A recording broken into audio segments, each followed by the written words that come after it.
په مسلمانانو ظلم تاریخ وګوره معتصم بالله ته وګوره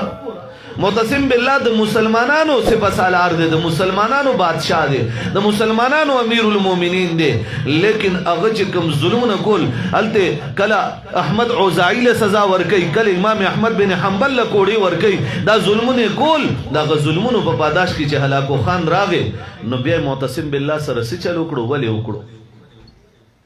معتصم بالله او د زامن راوغختل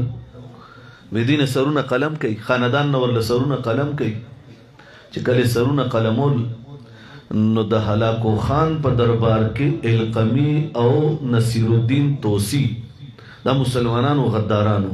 دی ورته وی داسې سزا مور کو بیا خو مسلمانانو نه ریږي که سر دې قلم کړو وې څنګه سزا ورکم وې په بوجو کې واچو چې ټوپونه پیوو په بوجو کې د مسلمانانو امیر المؤمنین داغه اولاد داغه خاندان